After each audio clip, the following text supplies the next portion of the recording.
Good morning or good afternoon, class. Mr. Capichetti here. This is going to be a quick video to show you how to do some transactions in Wave Accounting. So first things first, make sure your Wave Accounting is open. Mine is, and you're going to be going to the place where we set up our accounts under Accounting. That's where we're going to work primarily today, in a couple other spots as well. Also make sure that your transactions are open. I have these open and we're going to do the first two transactions. Okay, so there's a couple little tricks that I'm going to show you and a couple areas you need to pay attention to. So the first one is this initial transaction. Now notice this one is the initial investment by Ted Winslow. Look at the date, it's September 2nd. It says 2010, but we're going to assume this says 2015. It'll save us from having to click through the dates later on. So always use 2015, but we're going to use these September dates that appear on these forms. Okay, so if we read this one, you guys have all done this before. This is where Ted Winslow is investing $20,000 in the business. So if you can recall, our checking account or that we set up in Wave Accounting equals or is equivalent to the bank account. Okay, so we're receiving or adding $20,000 to the bank. You should all remember that's a debit to bank and a credit to equity. So how do we do that? Well, up at the top here, right beside accounts is a thing called journal transactions. And this is no different than entering journal transactions on a journal sheet. So all we need to do is add a transaction. And in this case, and we need to put an initial description. And we want to call this initial investment. Then here, add the date. And we said it was September 2nd. So let's scroll forward to September 2nd. Make sure you select the right date. That is critical. Okay? Now we can do our journal entry. As mentioned, we're putting $20,000 in our checking account. Don't worry about the description here. We don't need to worry about that just now. And we know we're adding it to it, so it's $20,000. There we go. And look down at the bottom, it shows us that right now our transaction doesn't balance. So our credits are short by $20,000. So this is an investment, so we want to go down to our equity account. So scroll all the way to the bottom. I haven't edited my expenses yet, but who cares? And we can either put it into equity, or here it shows you investment in drawings. So we can actually put this into this account here as an investment. Okay, so we know that equity is going up. Therefore, we credit the equity account on this $20,000. Ooh, that's too much. And you notice it balances. There's no shortage. So we're good to go. All we need to do is hit save. And we're done. Shows transaction here. Now we can always go back and edit this transaction. All we need to do is hit edit. We completely screwed it up. We can delete it and come back and do it again. Okay, so let's look at the next transaction. Next transaction is a bank loan for $40,000, if you can recall. Okay, and again, this happens on September 2nd. So let's add that one. Add a transaction. And we'll call this initial loan.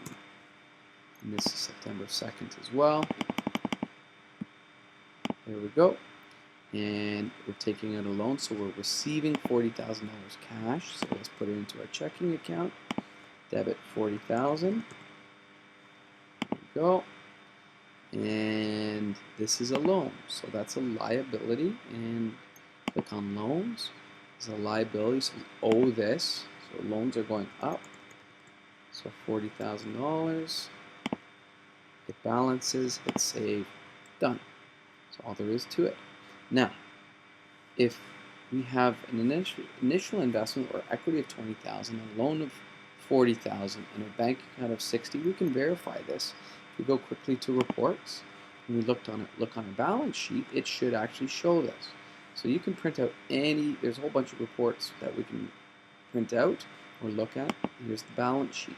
Instead of having to create a balance sheet from scratch, it's a computer, so it shows us automatically.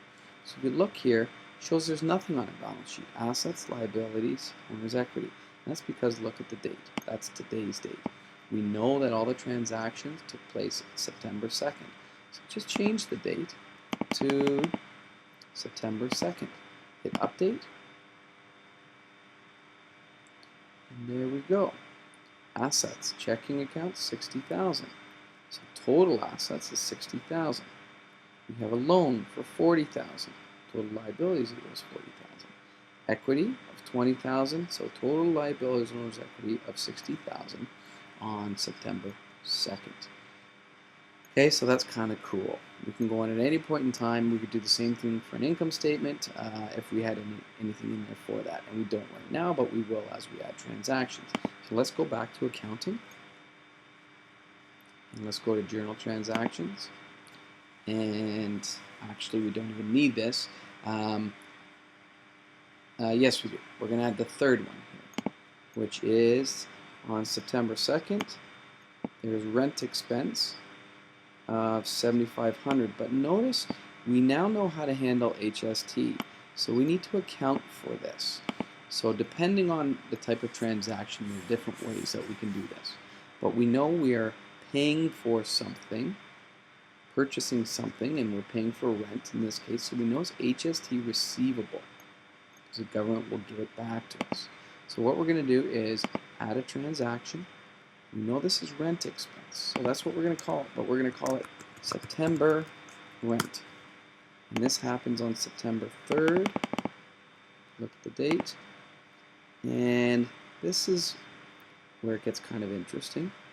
We can start off with, we know we wrote a check for $8,475. So we can start anywhere we want. Debits don't need to be before credits when we're doing in the system here. But why don't we do that since we're used to doing that in terms of manual journal entries. So the first one would be rent expense. So if I go down to my expenses, and again, I haven't edited these, and I do have something called rent expense. I click that, and we know all expenses are debits. So we know it's $7,500 in rent expense. Also, we know that there's HST receivable, or recoverable, depending on, and it is $975. Okay, and we know, if we look down here, that we had to have written a check for $84.75, and in fact, we did. So now, we're running out of lines, so what do? We just add a line and take it out of checking accounts, because our bank goes down. And if our bank goes down, that's a credit of $84.75. There you go, it balances, hit save, beautiful, done. Okay, next, I'm going to skip forward a little bit. I'm going to skip the next transaction, you can figure that out. I'm going to go to transaction number 5, because that's a different type of transaction. We look at it and interpret this document, we purchased some equipment. And this is an invoice, and we have the terms up here, which is net 15. If you recall, it means we need to pay within 15 days of this date, okay, which is September 3rd. So we haven't paid it yet, so it's an accounts payable. So we're going to handle this a little bit differently. All we're going to do is recreate or set up this invoice in our system in Wave Accounting. How do we do that? Well, we know accounts payable are called bills in Wave Accounting. So whenever it's an account payable, something we purchased and haven't paid for it yet, we're going to set that bill up. So here we are. Like anything else, pretty straightforward. We create a bill.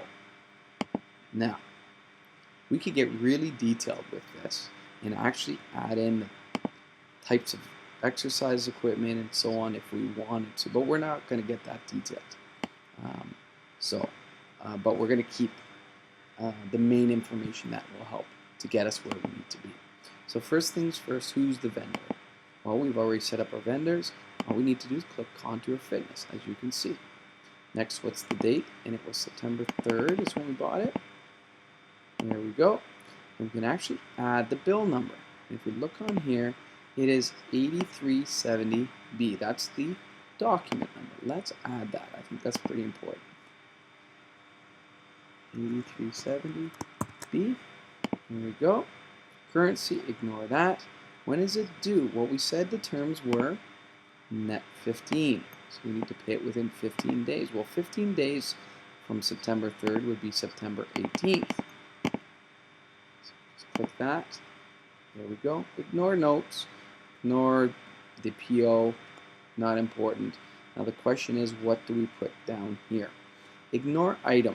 If we actually wanted to break this out and put each of these items, we could add these as products.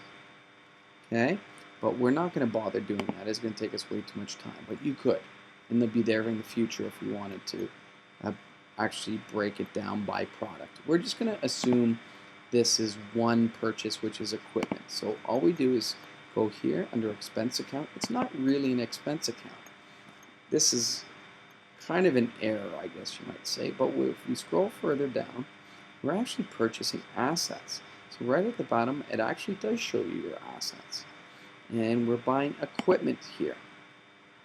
Okay? Now we can put a description if we wanted, but we're not going to bother. I know on this bill it gives you quantities 3, 5, and 2. Ignore that for now. We're just going to keep it at quantity 1 and add the price. And the price, all we're going to use for all of these, okay, is the subtotal, which is $27,249. Okay, so that's kind of not really accurate, but it saves us from adding all the items here. We have to do it for each of the invoices. We just don't have the time. We're just practicing, so don't worry about that. Click anywhere. Now we want to add our tax. It calculates it for us. So it shows here we're going to owe $27,249, but there's no tax here. So just click on this box, click HST, and it automatically adds it. So it shows that we're going to owe $30,791.37, which matches exactly with our document. So we're good. So we paid it yet? No. So we just hit save, and at some point in time we will come back and write a check or what have you. However we pay for it, we can go back in here and pay for it. So that's about it. The other thing is, if we have accounts receivable, we do that under invoices, and we do this the exact same way as we did with bills. Add all the information and so on. Now, if we pay this bill, and probably sometime, there's probably a transaction later on where we actually pay this, but all we need to do is go into bills and find the bill we want to pay, click the drop box, and it says add a payment. So how much do we want to pay, and what's the date? So let's say we were to pay on September 4th, and we don't want to pay it out of our loan. We're going to pay it out of our bank, which is our checking account. We pay the full amount we can, and we're going to pay by check, add a payment, and I think we're done. It's paid. Amount due, there we go. Shows we owe nothing because it's paid, and we're done. We can go back to accounting, do more journal entries, etc., etc. Okay? Have fun with that. Experiment, play around, talk to your neighbor, and try to get through all the transactions if possible. You can refer to your T accounts from before if you did them correctly. The key here is learning to enter transactions properly, navigating your way around invoices, bills, and general journal transactions. Okay, some will be tricky and it'll require you can always use help, and you need to enter a certain type of transaction. It might tell you how to do it there. It's up to you. Have fun with it, guys. Okay? I will be checking your balance sheets and income statements to see what you've come up with. Okay? And we'll be matching them against the solution. Okay? Have fun. Bye.